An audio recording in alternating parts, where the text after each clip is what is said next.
I wish I had never taken his money." Jennifer Ross said it quietly, but the words stopped James cold. They stood across from each other in the marble lobby of his downtown headquarters, long after most employees had gone home. Jennifer held a plain white envelope against her chest. Inside was $300, not enough to repay what James had given her, but enough to make her purpose unmistakable. James looked at the envelope, then back at her. 6 days earlier, he had paid the rent that kept Jennifer and her child in their apartment. Now she wanted his money out of her life. "I thought I was helping you," he said. "You were." The answer came too quickly. James frowned. Jennifer lowered the envelope. At first, silence settled between them. James was accustomed to difficult conversations. He negotiated contracts worth millions of dollars without raising his voice. He could sit across from investors, attorneys, and executives without revealing what he was thinking. But Jennifer was not negotiating. She was trying to recover something money could not measure. James finally asked, "What happened?" Jennifer looked at him for several seconds. Then she shook her head. "You would not understand. Try me." Her expression tightened. For a moment, she seemed ready to tell him everything. Instead, she looked toward the glass doors. Outside, evening traffic moved through the city, headlights sliding across the polished floor. Jennifer drew a slow breath. 6 days earlier, none of this had existed between them. There had been no envelope, no groceries she had not asked for, no uncomfortable questions, no feeling that somebody else had quietly begun taking responsibility for problems that belonged to her. There had only been Friday and rent. 2 days before that Friday, Jennifer had been sitting at her kitchen table after her child went to bed. A yellow lamp cast warm light over a notebook filled with numbers. Checking account, paycheck, utilities, gas, groceries, rent. Jennifer added everything once. Then again, the answer did not change. She was short, not by thousands. That almost made it worse. It was the kind of amount that looked small from the outside and enormous when there was nowhere left to get it. Jennifer opened the employee scheduling application on her phone. No extra shifts. She checked the 2 household items she had listed for sale. One person had stopped responding. The other had offered less than half the asking price. Jennifer pressed her fingers against her forehead. From the hallway came the soft sound of footsteps. She quickly turned the rent notice face down. Her child appeared in the kitchen doorway. "Mom." Jennifer smiled immediately. That smile was one of the things she had learned to produce even when her stomach felt tight. "What are you doing awake? Can I have some water?" "Of course." Jennifer filled a glass and handed it over. Her child noticed the notebook. "Are you doing bills again?" "Just finishing up." "Are we okay?" The question was innocent. Jennifer felt it anyway. She leaned forward. "We are okay." Her child nodded, satisfied by the certainty in her voice. "Good night, Mom." "Good night, sweetheart."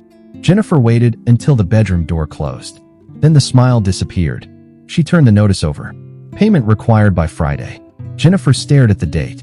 48 hours. She had 48 hours to find the difference without frightening her child, without borrowing money she could not repay, and without allowing one difficult month to become something larger. The next morning, Jennifer folded the notice and placed it inside her purse. She told herself she would find a way. She always did. What she did not know was that before the day ended, a billionaire CEO would see that piece of paper, and the help he offered would solve Jennifer's immediate problem, while quietly creating another one she could not yet see. By 8:15 the next morning, Jennifer had already made 3 decisions she did not want to make. She skipped buying coffee on the way to work.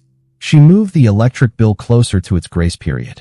And during her first break, she accepted the lower offer on the small kitchen appliance she had listed online. $45. It helped. It was not enough. Jennifer sat in the employee break room with her notebook open beside a lunch she had packed from home. She added the numbers again, slowly this time, as though patience might produce a different answer. It did not. Friday remained at the bottom of the page. 1 day away. A coworker entered, opened the refrigerator, and glanced toward Jennifer. "You picking up extra hours this week?" "Trying to. I heard accounting might need somebody Thursday evening." Jennifer immediately looked up. "Really? Ask Marlene. She mentioned it this morning." Jennifer was out of her chair before her lunch break ended. For the next hour, hope returned in small pieces. For extra hours could close part of the gap. If the online buyer actually showed up, that would close more. She could reduce the grocery budget for a week, delay filling the gas tank, and make the rest work. It was not comfortable, but it was a plan. Then Marlene shook her head. They filled the shift 20 minutes ago. Jennifer stood beside her desk. Oh, I am sorry. If anything opens tomorrow, I will call you first. Thank you. Jennifer walked away before disappointment could show too clearly on her face. She had learned that skill years ago. Keep moving. Solve the next thing. At 4:30, Jennifer left work carrying her purse and the folded rent notice she had brought in case the property manager called. Her phone rang before she reached the parking lot. The online buyer. I am sorry, the man said. I changed my mind. Jennifer closed her eyes. All right. Another $45 disappeared. She slipped the phone into her purse and pulled out the notice. For several seconds, she stood beneath the covered entrance of the office building, reading the same line she already knew by heart. Payment required by Friday. A voice behind her said, Bad news? Jennifer turned. James Ross had just stepped through the glass doors. She recognized him immediately. Everyone in the building did. The billionaire CEO rarely moved through the lobby unnoticed, even when he seemed to prefer it that way. Tall, composed, dressed in a dark tailored suit, James carried the quiet confidence of a man accustomed to rooms changing when he entered them. Jennifer folded the paper. Nothing I cannot handle. James glanced at the notice, then back at her. He did not ask to see it. That mattered. Those are usually expensive words, he said. Jennifer almost smiled. Which words? Nothing I cannot handle. She slipped the notice into her purse. I have had worse weeks. James nodded. He could have kept walking. Instead, he noticed the exhaustion she had been hiding all day. Is there a deadline? Jennifer hesitated. Tomorrow. James's expression changed. Rent. Her silence answered him. Jennifer looked toward the parking lot. I am working it out. I believe you. That surprised her. Most people responded to financial trouble in one of two ways, pity or advice. James offered neither. Then he asked, How far short are you? Jennifer looked at him again. That is a very personal question. You are right.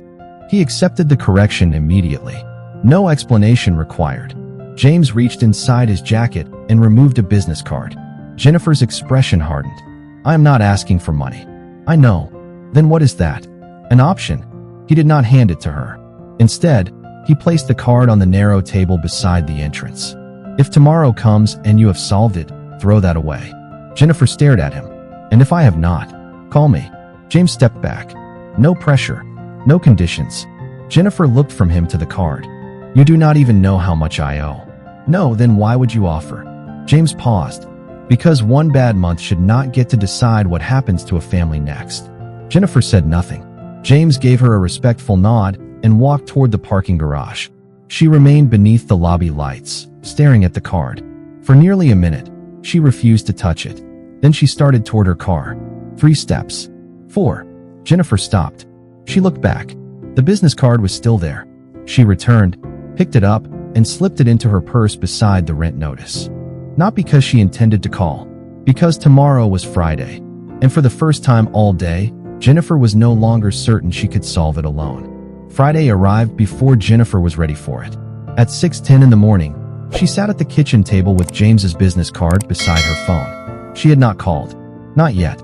The numbers in her notebook had changed overnight, but not enough. A small payment she had expected would not clear until Monday. The extra shift never appeared. She had reduced everything she could reduce without creating another problem somewhere else. Still short. Jennifer heard her child moving down the hallway. She turned the notebook over. Morning, Mom. Good morning, sweetheart.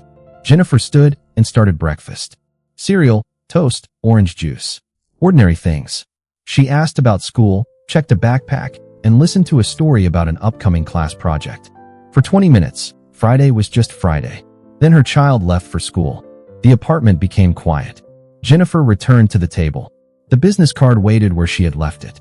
She picked it up, put it down. Then her phone rang. The property manager. Jennifer answered. Yes, I know. She listened carefully.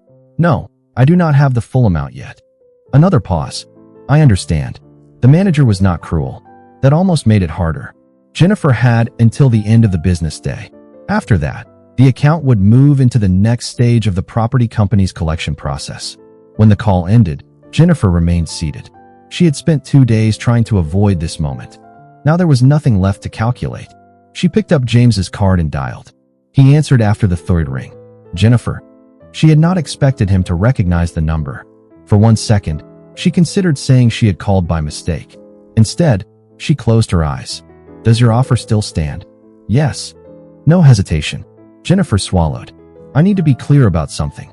I am listening. This is 1 month. I have income. I have a job. I am not asking you to start paying my bills. I understand. And I only need the difference. Then, that is what I will cover. Jennifer looked at the notebook. No extra money. No extra money. No loan. No loan. She hesitated. And no favor later. James's voice softened. Nothing later.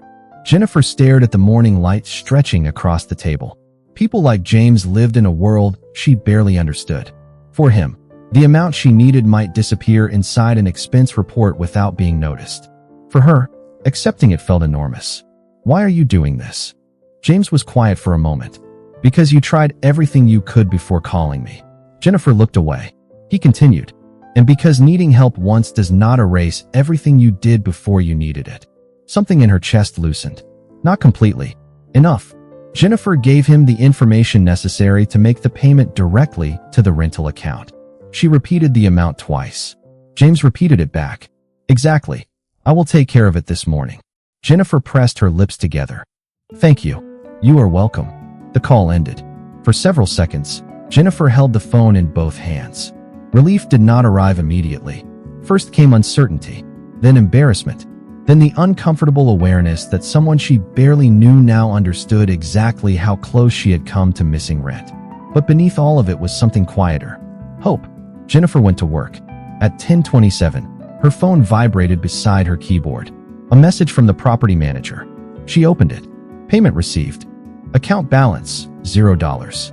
00. Jennifer read the message again. Then once more. The office continued around her. Phones rang. Someone laughed near the copy machine. A coworker walked past carrying coffee. Jennifer heard almost none of it. For weeks, rent had followed her everywhere. Into the kitchen, into the car, into work, into the few quiet minutes before sleep. Now the number was gone. 0. Jennifer lowered her head and breathed out slowly. That evening, she opened her apartment door and heard her child call from the living room. Mom, come see this. Jennifer set down her purse. Usually, she would have checked the mail first, checked her bank account, checked tomorrow. Instead, she walked into the living room and sat down. Her child began talking. Jennifer listened, really listened. For the first time in weeks, she was not subtracting numbers inside her head. And in that moment, James's money did not feel dangerous. It felt like kindness. Pure, simple kindness. Jennifer had no reason to know that within days, she would be standing across from him with $300 in a white envelope. Wishing that kindness had stopped right there. Saturday morning felt different before Jennifer even opened her eyes. There was no rent calculation waiting for her. No deadline. No number she needed to somehow make smaller before the end of the day. She stayed in bed for another minute, listening to the quiet apartment, then smiled when she heard her child moving around in the next room. For once, relief had arrived before worry. Jennifer made pancakes for breakfast. She drank coffee from her chipped ceramic mug and listened to her child explain, in serious detail, why the pancakes should have chocolate chips next time. Jennifer laughed. We will negotiate. Her child grinned. It was ordinary. That was what made it precious. By early afternoon, Jennifer had finished 2 loads of laundry and opened her notebook at the kitchen table. This time, the numbers were not about survival. Her next paycheck would cover utilities, groceries, gas, and the other essentials. She could begin rebuilding the small emergency cushion that had disappeared after several unexpected expenses. Slowly, but on her own, the doorbell rang. Jennifer glanced toward the clock. She was not expecting anyone. When she opened the apartment door, 3 grocery bags were sitting neatly outside. Milk, eggs, bread, fresh fruit, cereal, pasta. Enough basic food to carry them comfortably through several days. Jennifer stared at the bags. Her phone vibrated. A message from James. Thought this might give you a little breathing room this weekend. Jennifer read it twice. Her first reaction was warmth. Her second was harder to understand. She called him. James answered quickly. Did everything arrive? Jennifer looked down at the groceries. Yes. I hope I got the basics right. You did. She paused. James, you did not have to do this. I know. His answer was simple, almost cheerful. I figured if rent took most of your attention this week, groceries were probably the next thing waiting behind it. Jennifer leaned against the doorframe. That is very thoughtful. But, she smiled despite herself. You heard that. I hear that word before people say it for a living. Jennifer looked toward the kitchen. I only asked for help with the rent. I know. I do not want you thinking you have to take care of everything else. I do not. James paused. I just wanted to make the weekend easier. Jennifer looked at the bags again. Nothing about them was extravagant. Nothing about his voice sounded controlling. She felt almost guilty for being uncomfortable. Thank you, she said. You are welcome. After the call, Jennifer carried the groceries inside. Her child appeared immediately. Is that cereal? Yes. The good kind. Jennifer laughed. Apparently. Her child picked up the box. Who bought it? Jennifer hesitated. The man who helped us with the rent. The nice man. The question was innocent. Jennifer looked at the cereal box in her child's hands. Yes. Her child smiled. That was nice. It was. And Jennifer meant it. Still, as she placed the groceries into the refrigerator, she noticed something she could not quite dismiss. She had not chosen any of them. Sunday passed quietly. James sent one message asking whether the weekend was going well. Jennifer answered that it was. Nothing more happened. Then Monday morning, her car hesitated when she turned the key. Jennifer tried again. The engine finally started. She closed her eyes. Please, not this week. At lunch, she mentioned the problem to a coworker. Later that afternoon, James called to check in about something unrelated. Jennifer casually mentioned the car. I can have someone look at it, he said. No. The word came out sharper than she intended. Silence. Jennifer softened her voice. Sorry. I mean, thank you, but no. I can handle the car. All right. No argument. No pressure. James simply accepted it. Jennifer should have felt relieved. Instead, she spent the drive home wondering why she had reacted as though he had crossed a line she had never actually drawn. That evening, she opened the refrigerator. James's groceries were inside. The rent was paid. Her child was safe. Everything he had done had been generous. Everything. And yet, standing there beneath the kitchen light, Jennifer felt something unfamiliar beneath her gratitude. Not anger. Not resentment. Something quieter. A growing fear that if James kept making every difficult thing easier, she might eventually forget which parts of her life still belonged entirely to her. The word stayed with Jennifer long after the conversation ended. Handle. She had told James she could handle the car. She had said the same thing about rent. She had said it about almost everything for years. Sometimes it was true. Sometimes it was simply what a mother said when there was no useful alternative. Tuesday afternoon, Jennifer sat across from a coworker in the break room, slowly stirring coffee she had already forgotten to drink. Her coworker glanced at her. You look tired. I am fine. That means you are definitely tired. Jennifer smiled. Then, without planning to, she said, someone help me with my rent. Her coworker stopped opening a yogurt container. That is huge. It was family. No, Jennifer hesitated. A man I know through work. Her coworker raised an eyebrow. He paid your rent. The amount I was short. That is still generous. Jennifer nodded. He sent groceries afterward. Seriously? And when I mentioned my car was acting up, he offered to have someone look at it. Her coworker leaned back. Well, sounds like somebody decided to rescue you. She laughed lightly. Jennifer did not. The word landed somewhere uncomfortable. Rescue. Her coworker noticed the silence. I am kidding. I know. And Jennifer did know. There was no insult intended. Still, for the rest of the afternoon, the word followed her. Rescue. It made the previous week sound simple. A struggling mother had a problem. A wealthy man appeared. Problem solved. But where was everything that came before? The extra shifts Jennifer had searched for. The things she had tried to sell. The bills she had rearranged. The meals she had planned around what was already in the pantry. The nights she had stayed awake doing arithmetic after her child went to sleep. James had paid the difference. He had not carried the entire month. Jennifer had. Yet somehow, she had begun feeling like a supporting character in her own survival. That evening, she stood in the kitchen while her child poured cereal into a bowl. Mom. Yes. Are we rich now? Jennifer turned. What? Her child smiled. Because the nice man bought groceries. Jennifer almost laughed. Almost. No, sweetheart. Oh, we just had a hard month, and someone helped us. Her child considered this. Is that bad? Jennifer's expression softened immediately. No, she walked closer. No, helping people is not bad. Then why do you look sad? Jennifer looked at the cereal box. I am just tired. Her child accepted the answer. Later, after bedtime, Jennifer stood alone at the kitchen sink. The dark window reflected her face back at her. She thought about what she had just told her child. Helping people is not bad. She believed that. So why was she trying to turn James's kindness into something she needed to escape? Jennifer dried her hands. Then she understood. It was not the rent. She would always be grateful for the rent. It was everything that came after. The groceries she had not requested. The car he had immediately offered to fix. The feeling that every time a difficulty appeared, James could erase it before she had decided what she wanted to do. His money made problems disappear quickly. Too quickly. Jennifer opened her banking application. Her paycheck had arrived. She paid the bills that could not wait, set aside money for gas and groceries, then studied what remained. $300. It was not much compared with what James had paid, but it was hers. Jennifer opened the kitchen drawer and removed a plain white envelope. She counted the money carefully and placed it inside. Then she wrote James's name across the front. For the first time since Friday, something inside her became quiet. She was not rejecting kindness. She was drawing a line around it. The following afternoon, Jennifer left work with the envelope inside her purse. Instead of driving home, she turned toward downtown, toward James's headquarters, toward the conversation she had been avoiding. At a red light, Jennifer reached into her purse and touched the envelope. $300. A small amount in James's world.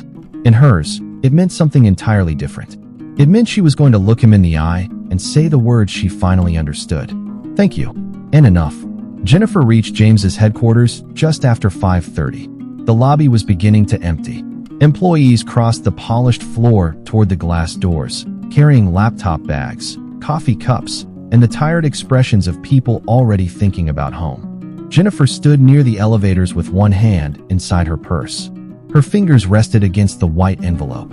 For a moment, she considered leaving. Then the elevator doors opened. James stepped out with two executives beside him. He was listening to one of them when he noticed Jennifer. His attention shifted immediately. He excused himself and walked toward her. Jennifer. She straightened. Do you have a minute? Of course.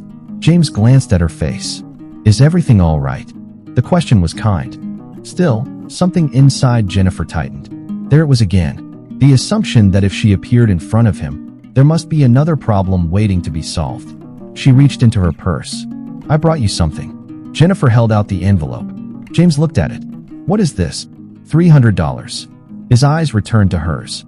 Jennifer, please. He stopped. It is not everything, she continued. I know that, but I can pay you the rest over time. I told you the rent was not a loan. I remember. Then you do not owe me anything.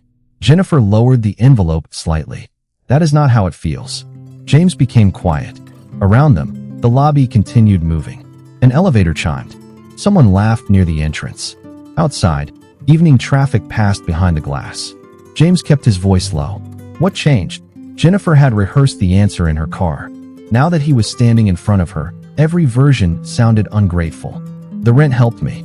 I know. No, Jennifer shook her head. I need you to hear this part first. James nodded. She drew a breath. That Friday, when I saw the zero balance, I could breathe again. I went home, sat beside my child, and actually listened. I was not calculating bills while pretending everything was fine. Her voice softened. You gave me that. James said nothing. And I will always be grateful. Then why are you trying to pay me back? Jennifer looked at the envelope. Because it did not stop with the rent. Understanding began to move across his face. The groceries. Yes. The car. Yes. I offered. You said no. I accepted that. You did. James frowned. Then help me understand. Jennifer looked around the enormous lobby. Everything here seemed effortless. Clean glass. Perfect lighting. Quiet elevators. People whose problems could be handled with phone calls she would never know how to make. For you, groceries are easy, she said. A car repair is easy. Even my rent was easy. James did not interrupt. But those things are not easy for me. Jennifer swallowed. They are decisions. They are ours. They are trade-offs. They are me sitting at my kitchen table figuring out how to keep my child from knowing I am scared. James's expression changed. Jennifer continued. When you paid the rent, You helped me through something I could not fix before the deadline." She paused. "But afterward, every time another problem appeared, you were already there with a solution. I was trying to make things easier." "I know." Her eyes met his. "That is what makes this difficult." Silence. Jennifer held the envelope between them. "I do not think you are trying to control me." James waited. "But I am starting to feel like I am disappearing from my own decisions." His face went still. Jennifer's voice dropped. "I spent years learning how to carry my life. Sometimes badly, sometimes one paycheck at a time. But it was mine." She looked down at the envelope, then back at him. "The rent made me feel helped. A breath. The rest made me feel managed." James said nothing. For the first time since Jennifer had met him, the billionaire CEO had no solution ready. No check, no phone call, no answer. He simply stood there, looking at the woman he had genuinely wanted to help, and realizing that good intentions had not protected her from feeling smaller. Then James looked at the envelope. He did not reach for it. Instead, he asked quietly, "Did I help you, or did I make you feel smaller?" Jennifer did not answer immediately. The question had changed something between them. Until that moment, she had expected James to defend himself. She had prepared for explanations, for reminders that he had asked for nothing in return, perhaps even for the quiet offense of a generous man being told his generosity had become uncomfortable. Instead, he had asked whether he had made her feel smaller. Jennifer looked at him. "The first time, you helped me." James nodded slowly. "And after that," she drew a breath. "After that, I started wondering whether you saw me as someone who could still solve her own problems." James lowered his eyes. The envelope remained between them. "I did," he said. Jennifer waited. "But I am beginning to understand that I did not act like it." The words were quiet. No defense. No excuse. James looked toward the glass doors, where the last light of evening stretched across the lobby floor. "When I was younger, my father lost almost everything." Jennifer's expression shifted. James had never spoken to her about his family. For about a year, every conversation in our house was about money. Mortgage payments, medical bills. What could wait until next month? He paused. "I remember hearing my parents whisper after they thought I was asleep." Jennifer slowly lowered the envelope. "I hated that feeling, knowing there was a problem and being too young to do anything about it." James looked back at her. "I think when I saw your rent notice, I saw that year again." Jennifer understood before he finished. "So you tried to fix everything?" "Yes." A faint, regretful smile touched his face. "And because I can fix certain problems quickly now, I convinced myself that quick meant helpful." The lobby had nearly emptied. Jennifer felt some of the tension leave her shoulders. "You were trying to keep us from struggling." "I was." James paused. "But I never asked which struggles you wanted help carrying." That was it. The sentence Jennifer had been searching for. She looked down at the envelope in her hand. "No," James nodded. "I should have." Neither of them spoke for several seconds. Then James reached toward the envelope. Jennifer released it. He looked at her name written nowhere on the plain white paper, only his own across the front. "You said this is $300? "Yes." "And you want to repay the rest over time?" "I do." James considered it. Jennifer watched his face carefully. Then he said, "All right." She blinked. "All right. If repayment is what you need, I will accept it." Jennifer had expected resistance. Instead, James tucked the envelope carefully inside his jacket. "No interest. No deadline. You decide the amount and the schedule." Jennifer almost smiled. "You really cannot stop negotiating." James gave a small laugh. "Occupational damage." For the first time since entering the building, Jennifer laughed too. It was brief, but real. Then James became serious again. "There is something else I owe you." Jennifer shook her head. "You do not owe me anything." "Yes, I do." His eyes stayed on hers. "An apology." Jennifer went still. "I treated your problems like items on a list. Rent, groceries, car." He paused. "I thought removing the problems was the same as respecting the person carrying them." Jennifer felt her throat tighten. James continued. "I was wrong." No dramatic speech followed. No promise to change her life. Just those 3 words. "I was wrong." Jennifer looked toward the elevators, then back at him. "Thank you." James nodded. She turned toward the exit. "Jennifer." She stopped. James remained several feet away. He did not approach. "Your car." Jennifer raised an eyebrow. He lifted both hands slightly. "I am not offering." She smiled. "Good. I was going to ask whether you figured it out." Jennifer's smile widened. Battery terminals. A mechanic cleaned them for $25. James nodded with visible approval. Sounds like you handled it. Jennifer looked at him for a long moment. This time, the word did not feel heavy. Yes, she said. I did. She walked toward the glass doors. James stayed where he was. And for the first time since he had entered her difficult month, he understood that respecting Jennifer did not mean standing close enough to catch every problem before it reached her. Sometimes respect meant standing back and trusting her to carry what she had already proven she could. The next morning, Jennifer woke before her alarm. For a few seconds, she stayed beneath the covers, listening to the soft hum of the apartment. Something felt different. Not because her problems were gone. They were not. The electric bill still needed to be paid. Her grocery budget was still tight. Her car was running again, but it was old enough to make every unfamiliar sound feel expensive. None of that had changed. What had changed was the weight of someone else's expectations. There were none. Jennifer got out of bed and walked into the kitchen. Her notebook was still on the table. She opened it. For months, the pages had been filled with subtraction. Rent minus paycheck. Groceries minus gas. Need minus what was available. This morning, Jennifer wrote something different. Emergency savings. She placed $20 beside it. $20 was not security, but it was a beginning. Later that afternoon, James sat alone in his office, staring at the white envelope Jennifer had given him. $300 rested inside. He had not deposited it. He had not returned it. For once, he had resisted the instinct to decide what would be best for someone else. A knock came at the door. His assistant stepped inside. The Community Foundation proposal is ready for your approval. James looked up. What proposal? The emergency assistance program you requested last month. Direct grants for employees facing temporary financial hardship. James remembered. He had approved the idea before meeting Jennifer. At the time, the program seemed obvious. Find people with financial problems. Give them money. Problem solved. His assistant placed the folder on his desk. James opened it. The first page described an application process requiring employees to explain their financial circumstances in detail. Income, debt, family obligations, reason for hardship. James stopped reading. How much of this information do we actually need? His assistant hesitated. For eligibility? For dignity? She looked at him. James tapped the page. If someone needs temporary help, why should they have to turn their private life into evidence? His assistant considered the question. We could simplify it.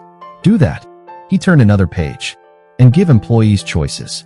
A grant, an interest-free repayment option, or access to financial counseling if they request it. If they request it? James nodded. No automatic counseling. No assumptions about what they need. His assistant smiled faintly. Understood. After she left, James looked at Jennifer's envelope again. He finally understood why accepting it mattered. The money was not simply repayment. It was a boundary, and respecting that boundary was worth more than proving he could afford to ignore it. 3 days passed. Jennifer heard nothing from James. No groceries appeared. No messages asking whether she needed anything. No quiet offers waiting behind ordinary conversation. At first, the silence felt strange. Then it felt respectful. Friday afternoon, Jennifer was leaving work when she saw James near the elevators. He noticed her. Jennifer. James. He glanced toward the parking lot. How is the car? She gave him a look. James immediately corrected himself. That was a normal question. Jennifer laughed. It is running fine. Good. A brief silence followed. Then James said, I changed something because of you. Jennifer's smile faded slightly. What? He told her about the employee assistance program. Not the amount of money. Not the corporate details. Just the change. People could ask for help without surrendering every private detail of their lives. And they could choose what kind of assistance made sense for them. Jennifer listened. You did that because of our conversation? Because you made me understand something I should have understood already. She looked at him carefully. What? James answered without hesitation. Help should leave someone with more control over their life, not less. Jennifer felt the words settle between them. This time, she did not feel rescued. She felt heard. She nodded toward the elevator. That sounds like a better program. I think so. The doors opened. Jennifer stepped inside. James remained in the lobby. Just before the doors closed, Jennifer looked at him. James. Yes. Thank you for listening. He smiled. Thank you for making me. The doors closed. Jennifer watched her reflection in the polished metal. For the first time since accepting his help, she understood that she did not regret the moment James had reached out. She regretted losing her voice afterward. Now she had it back. And somewhere on the other side of those elevator doors, James had finally learned that real generosity was not measured by how much a person could give, but by whether the person receiving it was still free to stand on their own. 3 months later, Jennifer stood at the same kitchen table where a rent notice had once kept her awake. The yellow lamp was still there. So was the chipped coffee mug, the old notebook, and the refrigerator that made a faint humming sound whenever the apartment became quiet. But the page in front of her looked different. Rent. Paid. Utilities. Paid. Groceries. Covered. Emergency savings. $460. Jennifer stared at that last number for a moment. It was not a fortune. One car repair could take a painful piece of it. One unexpected bill could make the next month difficult again. Still, she smiled. She had built it $20, $40, sometimes $10 at a time. Her child wandered into the kitchen carrying a school paper. "Mom, you forgot to sign this." Jennifer laughed. "I did not forget. I was strategically delaying." "That sounds like forgetting." "It absolutely does not." Her child placed the paper beside the notebook. Jennifer signed it. Then came a question. "Are we okay?" Jennifer's hand stopped. Months earlier, those same words had tightened something inside her chest. Now she looked around the apartment. Nothing was luxurious. The couch was still worn at one corner. The kitchen table still had a scratch running through the wood. Her car still required a small prayer on especially cold mornings. But okay had never meant perfect. Jennifer smiled. Yes. This time, she did not have to manufacture certainty. "We are okay." Across downtown, James was finishing a meeting when his assistant placed a report beside him. The Employee Assistance Program. James opened it. Dozens of employees had used it. Some chose direct grants. Others chose repayment plans. Several requested financial counseling. Most important, nobody had been required to explain more than necessary. James read one anonymous comment twice. "Thank you for helping without making me feel ashamed for needing help." He leaned back. For years, James had believed generosity was measured by what left his hands. Money, resources, solutions. Jennifer had taught him to measure something else. What remained in the other person's hands afterward? Choice, dignity, control. That evening, Jennifer stopped by headquarters after work. She had made the final repayment. Not because James needed the money, because she needed to finish what she had chosen to begin. He met her in the lobby. Jennifer handed him a smaller white envelope. James looked at it, then at her. Last one. Last one. He accepted it without argument. "You kept track." "Every dollar." James smiled. "I suspected you would." Jennifer folded her arms. "That sounds dangerously close to saying I am predictable." "I was going to say reliable." "Better answer." They both laughed. For a moment, neither moved. There was no debt between them now. No unfinished obligation. Only the memory of one difficult month and what both of them had learned from it. James glanced toward the doors. "Would you like coffee?" Jennifer raised an eyebrow. "Are you buying?" He hesitated deliberately. "Would you prefer to buy your own?" Jennifer laughed. "I think we can survive one cup of coffee without turning it into a lesson." James smiled. "Good." They walked outside together. Not rescuer and rescued. Not billionaire and struggling mother. Just two people who understood each other better than they had 3 months earlier. At the coffee shop, Jennifer paid for her own drink. James did not object. They sat near the window while evenings settled over the city. They talked about work, her child's school project, his father, her plans to keep building the emergency fund. Nothing needed fixing. Nothing needed proving. When they finally stepped outside, Jennifer looked toward the parking garage. "I should get home." James nodded. "Good night, Jennifer." "Good night, James." She walked away. He did not follow. He did not offer a ride. He simply watched for a moment, then turned in the opposite direction. Jennifer reached her car and unlocked the door. Before getting inside, she looked back. James was already gone. She smiled.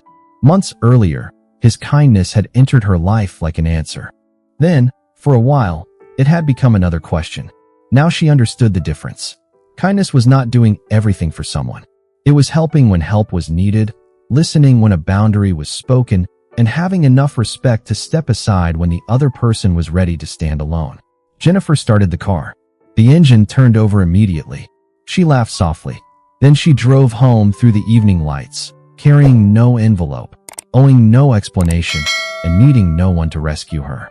Just a mother heading home to her child, with both hands firmly on the wheel.